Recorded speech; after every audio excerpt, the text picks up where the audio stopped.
پھر اسی طرح ہماری مسنون چیزوں میں سے بچے کے سر کے بال اتروانا ہے، عقیقہ کرنا ہے، ختنہ کرنا ہے، یہ ساری چیزیں سنت میں شامل ہیں.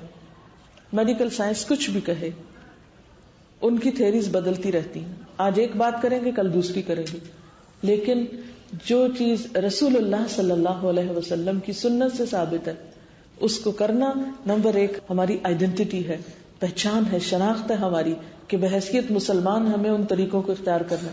نمبر دو آپ سے تعلق کا ایک اظہار ہے کہ ہم رسول اللہ صلی اللہ علیہ وسلم کی امت میں سے ہیں، آپ کے فالوورز ہیں، آپ پر ایمان لانے والے ہیں، لہذا آپ کی بات ہمارے لیے سب سے اوپر ہے.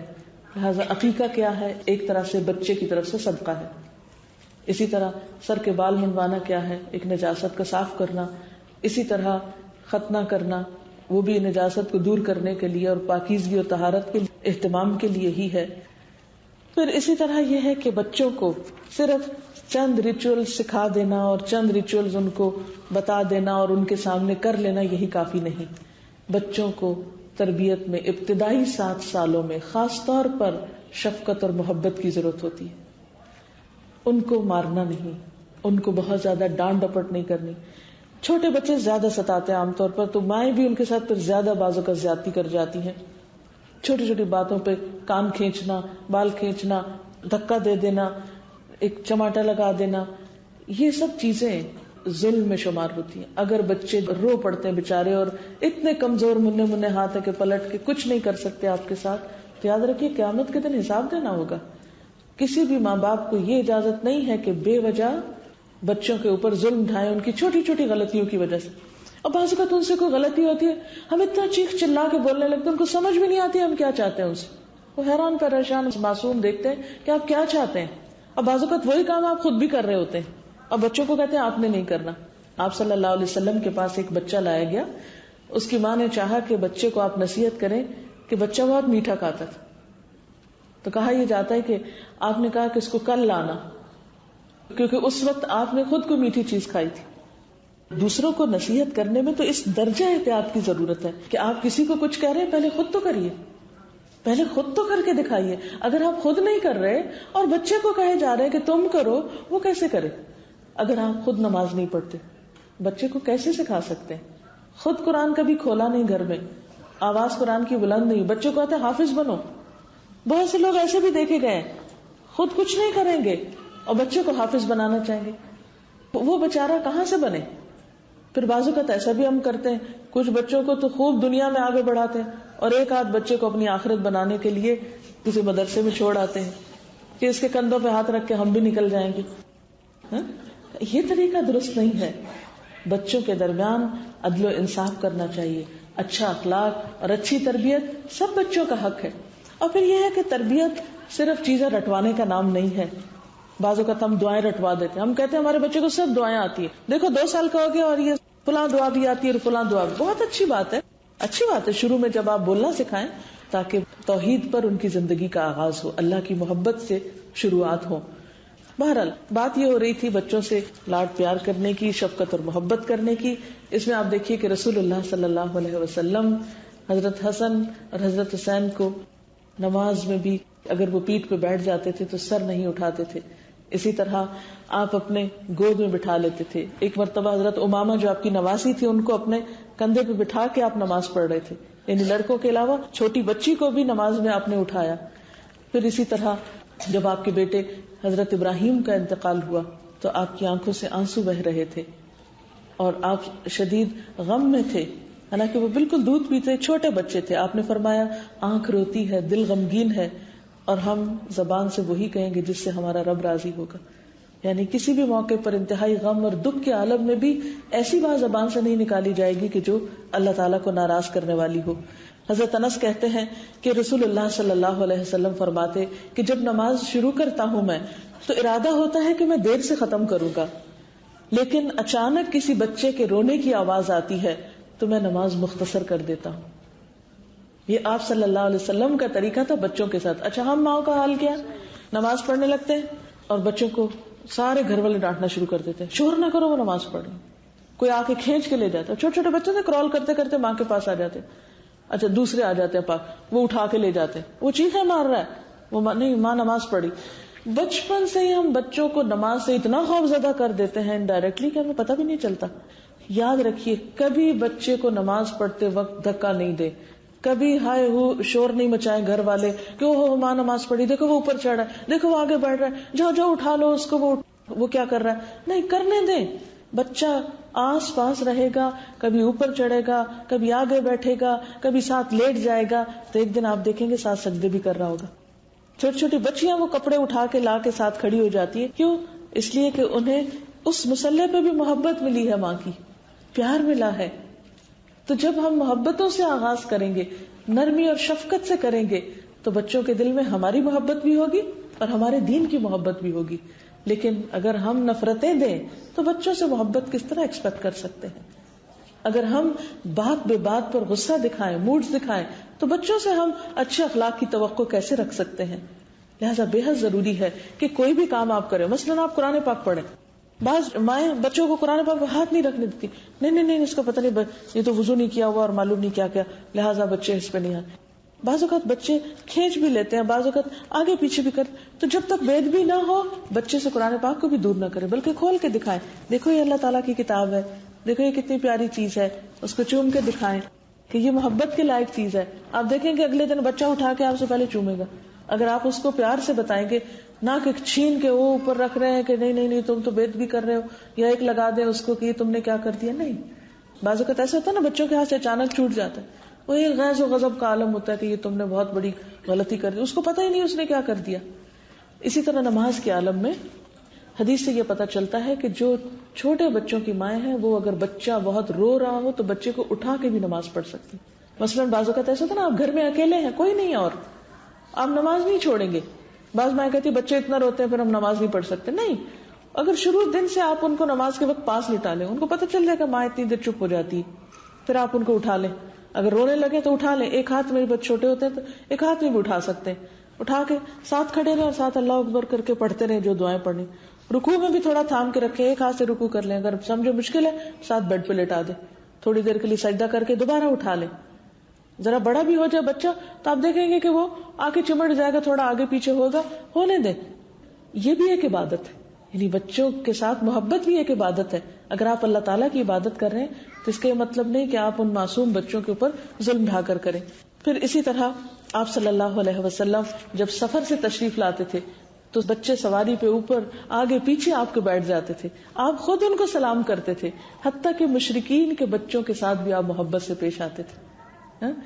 یعنی بچوں کے معاملے میں کوئی ڈسکریمنیشن نہیں. ویسے تو ہمارے اوپر لازم ہے کہ ہم ساری انسانیت کا احترام کریں, لیکن بچوں کو خاص طور پر توجہ دینا, اسے کوئی فرق نہیں کرنا چاہیے کہ کون کس کا بچہ ہے, کیونکہ وہ تو بچہ ہے اور سارے بچے مسلمان ہوتے ہیں, سب بچے اسلام پر پیدا ہوتے ہیں.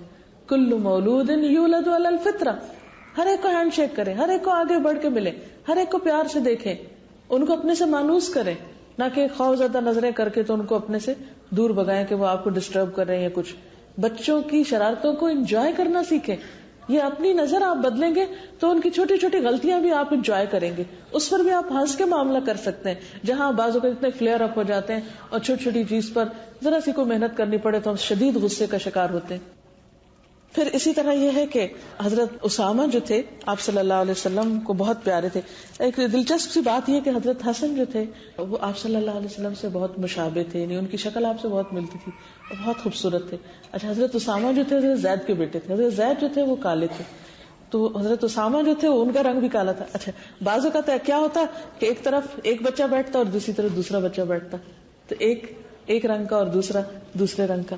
لیکن یہ ہے کہ کوئی ڈسکریمنیشن نہیں. اپنی بیٹی کی اولاد بھی اور اپنے منہ بولے بیٹے حضرت زید کی اولاد, دونوں سے ہی آپ انتہائی محبت کرتے تھے اور کوئی فرق محسوس نہیں ہوتا تھا کہ یہ کسی غلام کی اولاد ہے یا یہ اپنی اولاد ہے.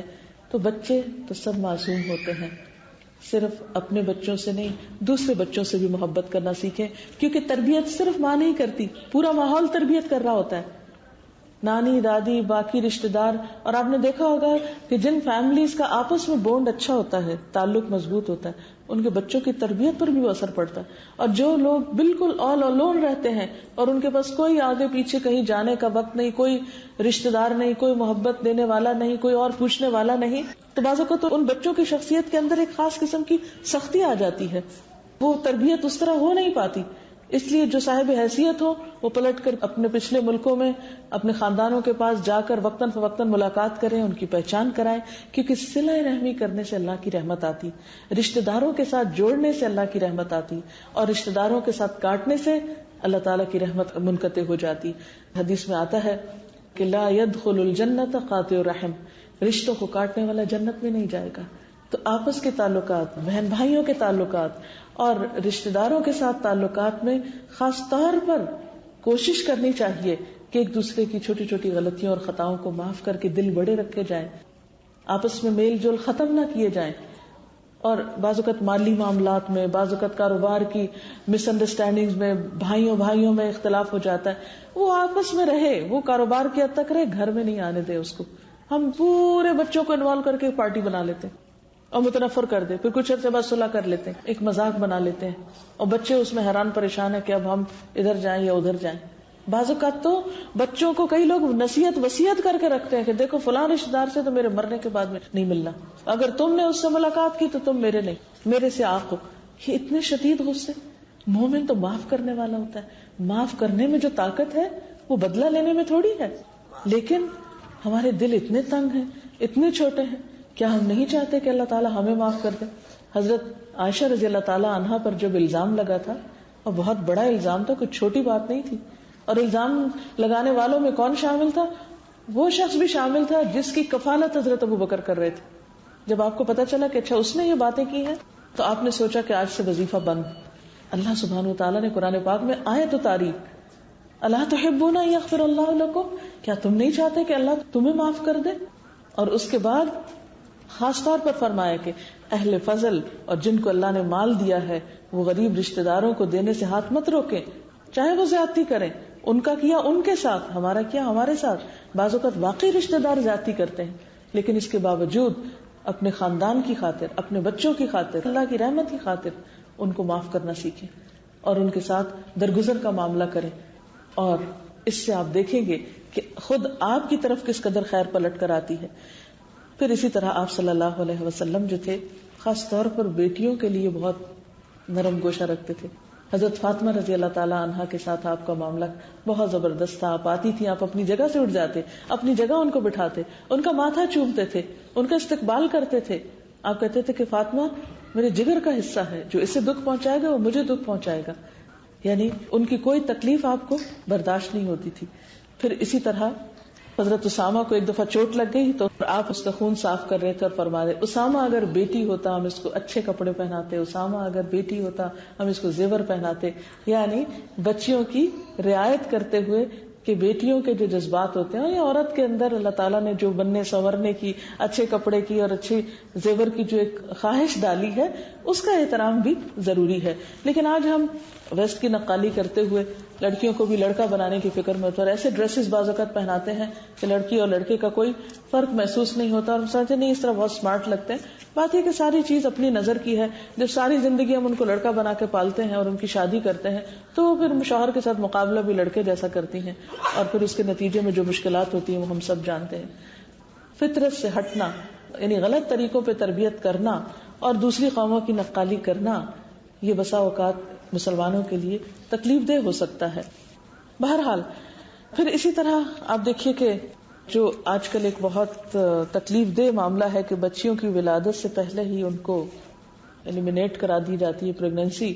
اور جہاں سائنس کی ترقی نے انسانوں کو بہت فائدہ دیا ہے, وہاں دوسری طرف بہت سے نقصان بھی ہیں.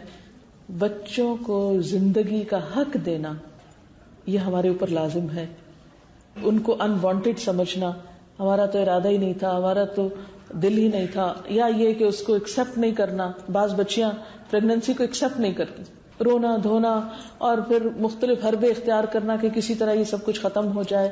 نہیں, آپ کو کیا معلوم کہ آج ایک بچے کے لیے اگر آپ تکلیف اٹھا رہے ہیں اور آپ اپنی مرضی کے خلاف جا رہے ہیں, کل اسی سے آپ کو معلوم نہیں کتنا فیض پہنچے. اور بہت سی ایسی مثالیں موجود ہیں کہ ایسے بچے والدین کے لیے بہت راحت اور خوشی کا سبب بنے. بعد میں ہر روز ایک نئی زندگی ہوتی ہے. آج اگر غم ہے تو کل خوشی بھی ہو سکتی ہے. آج ناپسندیدہ حالات ہیں تو کل پسندیدہ بھی ہو سکتے ہیں. لہٰذا کسی بھی بچے سے اس کی زندگی کا حق نہ چھینیے. کچھ عرصہ پہلے میں نے ایک ویڈیو پریزنٹیشن دیکھی تھی کہ ابارشن کیا کس طرح جاتا ہے, اور جس وقت وہ یعنی کہ وہ شروع کرتے ہیں ابارشن کرنا تو کس طرح اوزاروں کے سامنے وہ بھاگ دوڑ اس فیٹس کی شروع ہوتی ہے, اور کس طرح وہ اسکیپ کرتا ہے, اور کس طرح پھر اس کو کاٹ کاٹ کے بعض اوقات نکالا جاتا ہے, اور کس طرح ایک تکلیف دہ منظر ہے. میں نے وہ سب تصویروں میں دیکھا تھا. اور اگر واقعی کوئی خاتون اس کو دیکھ لے تو کسی بھی بچے کی پریگنینسی کے بعد پھر وہ اسے ختم کرنے کے لیے تدبیریں اس طرح نہ کرے یا ایسا ظلم نہ ڈھائے. آپ کو معلوم ہے 120 days کے بعد تو روح بھی پڑ جاتی, اور جب روح پڑ جائے اور اس کے بعد اگر کسی نے ایسا ظلم کیا تو وہ قتل میں شمار ہوتا ہے, اور اس کی دیت بھی بتائی جاتی ہے, تقریباً $2,000 بنتی ہے وہ دیت. یعنی اس سے پہلے بھی کوئی پسندیدہ کام نہیں ہے سوائے اس کے کہ ایک عورت کی اپنی جان کو خطرہ ہو, اس کی اجازت نہیں ہے اس کو ابارٹ کرنے کی. لیکن جب روح پڑ جائے تو پھر تو ابارٹ کرنا جو ہے وہ قتل شمار ہوتا ہے. پھر اسی طرح یہ ہے کہ بچوں کی جو تربیت ہے, اب ذرا سے بچے بڑے ہو گئے, ذرا شعور ہو گیا, یعنی شروع میں تو محبت, شفقت, اچھے اخلاق, اور وہ ایک آپ رول ماڈل ہے, آپ کو دیکھ دیکھ کے بہت کچھ سیکھ رہے ہیں. اب آپ کو ایک فارملی بھی کچھ سکھانا ہے ان کو, یعنی اب تعلیم کا دور شروع ہو گیا. 7 سال کے ہو گئے مثلا. 7 سال کے بعد بچوں کو ڈسپلن سکھانا بے حد ضروری ہے. ڈسپلن میں اٹھنا بیٹھنا, کھانا پینا, گفتگو, ٹائمنگز کی پابندی, اور اس طرح کی بہت سی چیزیں. پھر فارمل ایجوکیشن شروع ہو جاتی ہے اس کے لیے. پھر اس کے ساتھ ساتھ آپ جہاں باہر کی وہ تعلیم لے رہے ہیں اس کے ساتھ آپ اپنے دین کی تعلیم بھی ان کو دیتے رہیے. بچوں کو اچھا ادب سکھانا اور اچھا اخلاق سکھانا والدین کی ذمہ داری ہے. یعنی سب سے قیمتی ترین دولت جو آپ اپنے بچوں کو دے سکتے ہیں وہ اچھا اخلاق ہے, مینرز ہے, ادب ہے. اور یہ دینے کے لیے بھی آپ کو محنت کرنا ہوگی.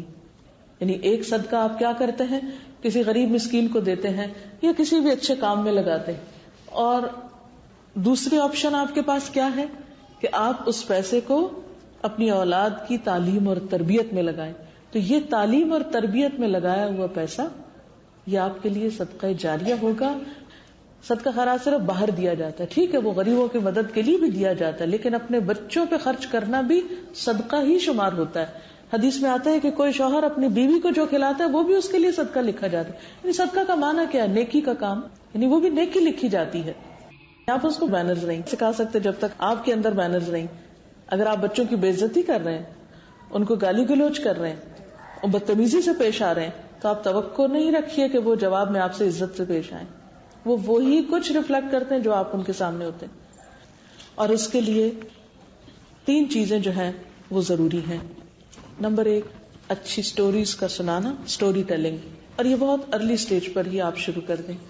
اسٹوری ٹیلنگ میں انبیاء کے حالات سے شروع کریں, حضرت آدم علیہ السلام اور کس طرح انسان دنیا پہ آیا. پھر اسی طرح سارے انبیاء کے جو واقعات اور قصے ہیں وہ آپ کو خود پڑھے ہوئے ہونے چاہیے, اور آسان سمپل لینگویج میں بچے کی سمجھ کے مطابق ان کو آپ نریٹ کریں. پھر اس کے بعد صحابہ کرام کے حالات, صحابیات کے حالات, اور اس کے علاوہ دنیا کے سارے کامیاب لوگوں کے, بڑے بڑے لوگوں کے جو واقعات ہیں, تاکہ بچہ اچھی شخصیات کو آئیڈیلائز کرے اور اپنی نیچر کے مطابق ان میں سے کوئی بھی ایک راستہ اختیار کر سکے. پھر اسی طرح بک ریڈنگ, جب بچہ لکھنا پڑھنا سیکھ جائے تو اچھی کتابوں کے پڑھنے کی عادت ڈالیے. اور بچے کیسے پڑھیں گے اگر آپ خود کوئی نہیں پڑھتے؟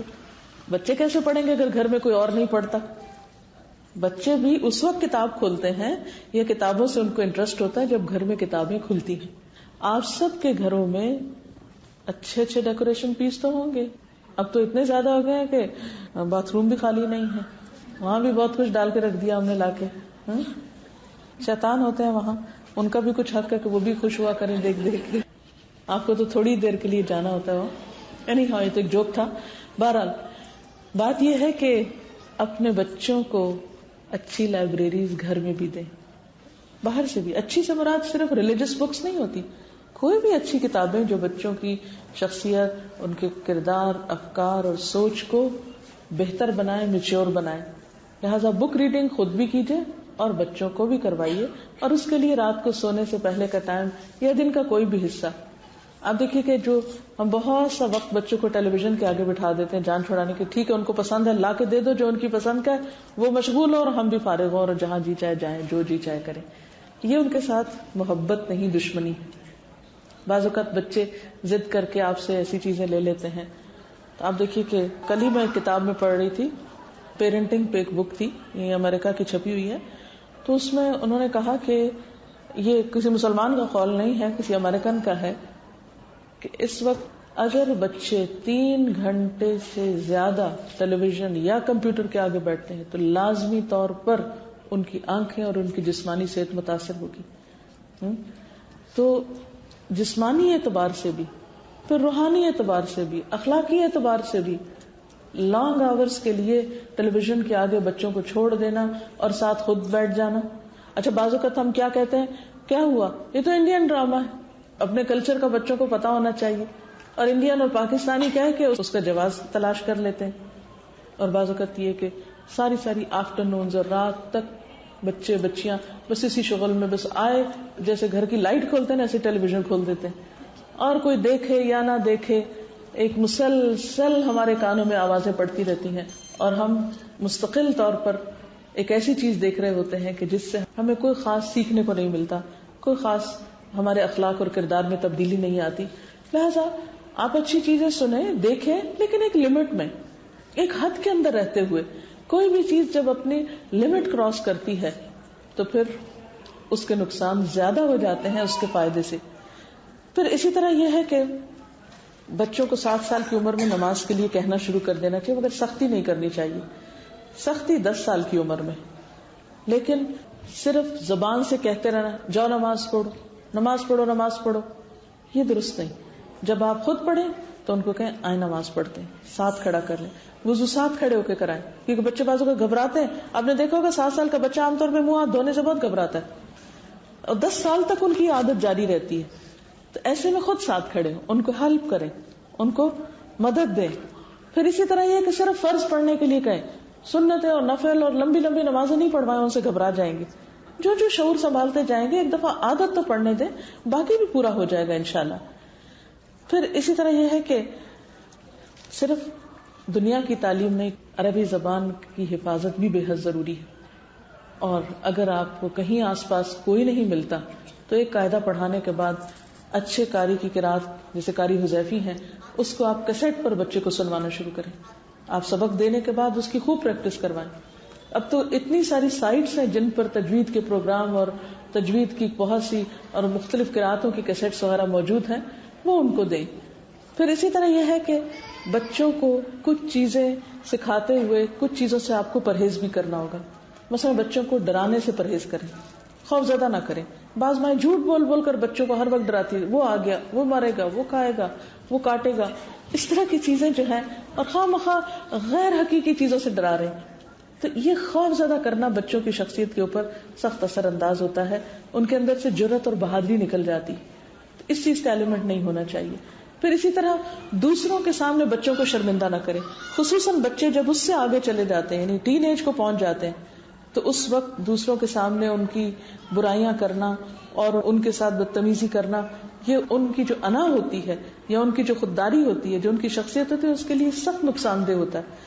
شروع میں آپ پہلے 7 سال شفقت برتیں, اگلے 7 سال کچھ سختی کر سکتے ہیں, لیکن جب ٹین ایج کو بچے پہنچ جائے تو ان کے ساتھ سختی چھوڑ دیں, کیونکہ پھر ان کی مرضی شروع ہو جاتی ہے. بات پہ ان کے اندر فزیکل چینجز آ رہے ہوتے ہیں, پیوبرٹی کی ایج کو پہنچ جاتے ہیں, ان کی میں جاگ اٹھتی ہے, لہٰذا وہ بے عزتی برداشت نہیں کریں گے. تو بہت تحمل کے ساتھ, اور پھر اسی طرح بچوں کی اصلاح سے مایوسی کا اظہار نہ کریں کہ یہ تو ٹھیک ہو ہی نہیں سکتا, اس میں تو کبھی ماننا ہی نہیں, اس میں تو کوئی خیر ہی نہیں, دیکھو فلاں بچہ ایسے کرتا ہے. ہر بچہ مختلف ہوتا ہے, یاد رکھیے ہر بچہ مختلف ہے. 2 بچوں کو کمپیئر نہ کریں, اس سے بچوں کی شخصیت ختم ہو کر رہ جاتی. پھر اسی طرح بچوں کی ہر ضد پوری نہیں کریں, کچھ چیزوں میں ان سے کمپرومائز کریں, لیکن کچھ چیزیں انہیں ماننا بھی سکھائیں. کیونکہ جب ہم ہر بات ماننے لگتے ہیں نا، بعض اوقات جب ہم بہت مصروف ہوتے ہیں، فون کر کے کہتے ہیں اچھا ٹھیک ہے میں ابھی نہیں آ رہی، تم پیزا آرڈر کر لو، اچھا وہ جو تمہاری فلاں پسندیدہ چیز ہے وہ فلاں پروگرام دیکھ لو. یعنی اپنی خاطر، اپنے مصروفیات اور اپنی دلچسپیوں کی خاطر بچوں کو غلط عادتیں ڈال دیتے ہیں، اور اس سے بعض اوقات وہ پھر بالکل بات سننے کو تیار نہیں ہوتے. پھر اسی طرح اگر کبھی بچوں کو مارنا بھی پڑے، یعنی کہ اسلام میں یہ نہیں کہ بالکل نہیں مار سکتے، کبھی کبھار آپ سختی کر بھی سکتے ہیں، لیکن منہ پہ مارنے کی اجازت نہیں ہے. یاد رکھیے منہ پہ مارنے کی اجازت نہیں ہے، کسی ایسی چیز سے مارنے کی اجازت نہیں ہے جس سے نشان پڑے. یعنی پھر کیا مارے، بس ایسے ہی تھوڑا بہت آگے پیچھے ہلائیں ان کو، لیکن باقاعدہ جیسے مارنا یا ڈنڈا اٹھا لینا اور کہنا کہ ہم ان کی تربیت کرنے لگے ہیں اور ہم ان کی اب اصلاح کرنے لگے. خیر یہاں تو آپ کے بھی ہاتھ بندھے ہوئے ہیں اس لیے آپ نہیں کر سکتے، لیکن اسلام کا ایک طریقہ آپ کو پتا ہونا چاہیے. اگر قانون کے ڈر سے ہم بچتے ہیں تو اللہ کے ڈر سے بھی بچنا چاہیے. اللہ کے ڈر سے بھی ہمیں بچوں کے ساتھ اس طرح کی چیز میں پرہیز کرنا چاہیے. پھر اسی طرح یہ ہے کہ بہت سے اچھے کام بچوں سے کروائیں. بعض ماؤں کی عادت ہوتی ہے نہیں تمہیں نہیں کرنا آتا، میں خود ہی میز لگا رہی ہوں، تمہیں نہیں کرنا آتا، میں خود برتن دھو گی، جو چھوڑ دو، تم یہ نہیں کر سکتے، میں یہ اپنا فلورز خود صاف کر رہی ہوں. ٹھیک ہے آپ میں بہت پرفیکشن ہے، لیکن چھوٹی چھوٹی چیزوں میں بچوں کو کام میں شریک کریں. اگر کچھ توڑ دیں گے، کچھ پھوڑ دیں گے، کچھ خراب کر دیں گے تو اسی سے سیکھیں گے، اور اگر آپ انہیں سیکھنے کا موقع نہیں دیں گے تو وہ کہاں سے سیکھیں گے. پھر اسی طرح یہ ہے کہ مثلا صدقہ ان کے ہاتھ سے کروائیں. اگر آپ چاہتے ہیں کہ ان کو دینے والے بنے تو ان کے ہاتھ سے دلوائیں، رشتہ داروں کو ان کے ہاتھ سے دلوائیں، ان کے اندر سے مال کی حرص اور لالچ کم کریں. لیکن بات یہ کہ اگر اپنے دل سے کم ہوگی تو ہی ان کے اندر سے کم ہوگی. اگر اپنی مشکلات پہ ہم قابو نہیں پا سکے تو پھر ان کے ساتھ کیا کریں گے. آپ کو معلوم ہے ایک حدیث میں آتا ہے، آپ نے سن رکھا ہوگا کہ ایک ماں نے اپنے بچے کو بلایا، کہا کہ ادھر آؤ میں تمہیں کچھ دیتی ہوں. آپ سن رہے تھے، آپ نے پوچھا تم کچھ واقعی اس کو دینا چاہتی ہو؟ نہیں تو کیا ہے، تمہارے نام اعمال میں جھوٹ لکھا جائے گا. وہ بچوں کے ساتھ بھی جھوٹ نہیں بول سکتے، دھوکہ نہیں دے سکتے. پھر اسی طرح یہ ہے کہ اگر آپ بچے کے اندر کوئی غلطی دیکھ رہے ہیں تو اس کو شرمندہ نہ کریں، تانا نہ دیں. بعض اوقات ہم رنگے ہاتھوں پکڑ کر خوب ان کی مرمت کرتے ہیں یا خوب ان کو جتاتے ہیں کہ ہمیں پتہ چل گیا اور ہمیں سب خبر ہے، اور ان کے ساتھ آرگیومنٹ شروع کر دیتے ہیں، بحث مباحثہ شروع کر دیتے ہیں. یاد رکھیے ٹین ایج کے بچوں کے ساتھ بحث مباحثے میں نہ پڑیں، بہت زیادہ ان کے ساتھ تو میں نہ کریں. وہ جو ایک آڑ ہے، ایک احترام کا ایک پردہ ہے یا ایک حیا ہے درمیان میں، اس کو نہ توڑیں، اس کو نہیں تار تار ہونے دیں. بچوں کو یہ جرأت نہیں آنے دیں کہ وہ آپ کے سامنے کھڑے ہو کر آپ کے ساتھ بدتمیزی کریں. لیکن یہ کیسے ہوگا؟ جب آپ بات کرتے ہوئے خود اس میں محتاط ہوگے. پھر اسی طرح اچھے کاموں پر اپریشیٹ کریں، حوصلہ افزائی کریں. یہاں آپ کو پتا ہے کہ اسکولوں میں چھوٹی چھوٹی بات پہ بچوں کو سرٹیفکیٹ مل رہے ہوتے ہیں، چھوٹی چھوٹی بات پہ بچوں کی اپریسیشن ہو رہی ہوتی ہے، لیکن ہم ان کو انکریج نہیں کرتے. نہیں، چھوٹا سا بھی کام کریں تو ہم دوسروں کو شکریہ بولتے، اپنے بچے کو شکریہ کیوں نہیں بولتے؟ دوسروں کو جزاک اللہ کہنا سیکھ گئے، اپنے بچے کو جزاک اللہ کہنا نہیں سیکھے. اگر ان سے کوئی خدمت کراتے ہیں تو کبھی ان کی کر بھی دیں. اگر ان سے کوئی کام لیتے ہیں تو ان کا بھی کام کبھی کر دیں. اگر ان کو مشکل میں بلاتے ہیں تو ان کی مشکل میں بھی پہنچے، کیونکہ وہ بھی بہرحال انسان ہے. ان کو ہم چھوٹا چھوٹا چھوٹا کہتے ہیں اور سمجھتے بس چھوٹا ہی کر دیتے ہیں. تو نہیں، چاہے وہ چھوٹے، اگر دیکھ کر وہ سب سمجھتے ہیں، چاہے وہ بول نہیں سکتے، سن کر وہ سب جان رہے ہوتے ہیں، اگرچہ وہ ابھی پروڈیوس نہیں کر سکتے، اپنے جذبات کا کھلی اظہار نہیں بھی کر سکتے ہوتے. بچوں کو فزیکلی تو بچہ سمجھے، مگر مینٹلی صرف بچہ نہ سمجھے. وہ ایک مکمل انسان ہوتے ہیں، صرف ابھی ان کے اندر اتنی صلاحیت نہیں ہوتی کہ وہ سب کچھ کر کے دکھا سکے، لیکن لے سب کچھ. ان پٹ سب ہو رہا ہے، آؤٹ پٹ ایک عرصے کے بعد ہوگا. اندر سب جا رہا ہے. جیسے ایسے ہی نا کہ جیسے آپ کھانا پکانا چاہتے ہیں تو سب ہنڈیا میں ڈالتے ہیں، پھر وہ گلتا ہے، پکتا ہے، پھر نکلتا ہے، لیکن ڈالتا ہے تو وہ سب کچھ ہے نا جو آپ کو چاہیے ہوتا ہے. تو وہ سب کچھ ڈالیں آپ، چاہے وہ چھوٹے ہوں مگر ڈالیں. اب ایسی ریسرچ سامنے آ رہی ہیں کہ 7 سال کی عمر میں بچہ 4 سے زیادہ زبانیں بیک وقت سیکھ سکتا ہے. ہم کہتے ہیں نہیں ابھی اس کو قرآن نہیں پڑھانا، بہت بوجھ، اب اسکول میں ایسے پڑھا. کچھ نہیں، جو آپ بچپن میں دیں گے وہ لیتا چلا جائے گا. جتنا چھوٹا بچہ ہوتا ہے اتنی سیکھنے کی صلاحیت زیادہ ہوتی ہے. وہ اس کے اوپر بوجھ نہیں ہوتا، وہ اس کے لیے ایک انجوائمنٹ ہوتی ہے. ضرورت اس بات کی ہے کہ اس کے لیے ہم ترتیب دے کر رکھیں اس چیز کو. پھر اسی طرح یہ ہے کہ جب بچے اور جوان ہو جائیں، دوستی کریں، ان سے کمیونیکیٹ کریں. بڑے بچوں کے ساتھ دوستی کرنا بے حد ضروری ہے. اب ان کے ساتھ ان کو ڈانٹ ڈپٹ نہیں ہے، صرف محبت اور پیار نہیں، دوستی، لاجک کے ساتھ ریزنیبل انداز میں ان سے بات کریں. کیونکہ اب وہ چاہتے ہیں کہ ان پر اعتماد کیا جائے.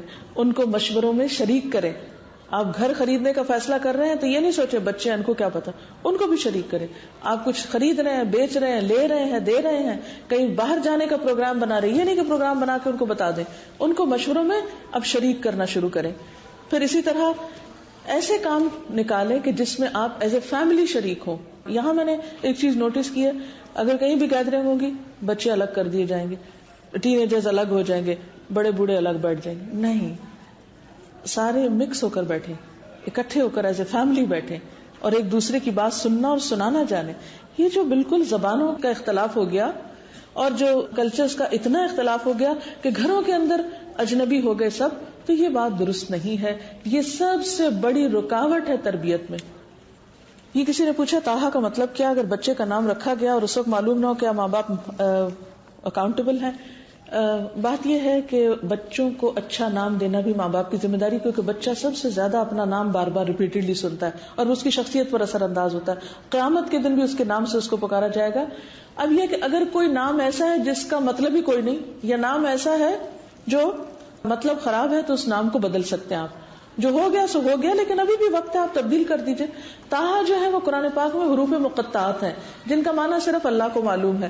لہٰذا ایسا نام کیوں رکھتے ہیں جس کا معنی صرف اللہ کو معلوم ہے؟ آپ کو بھی معلوم ہونا چاہیے, اس لیے نام بدل دے تو اچھا ہے, لیکن اس کے رکھنے میں گناہ نہیں ہے ایز سچ, کیونکہ قرآن کے 2 حروف ہیں. سوال ہے, کیا صرف ماں ہی بچے کی تربیت کی ذمہ دار ہے یا باپ پر بھی اتنی ہی ذمہ داری ہے؟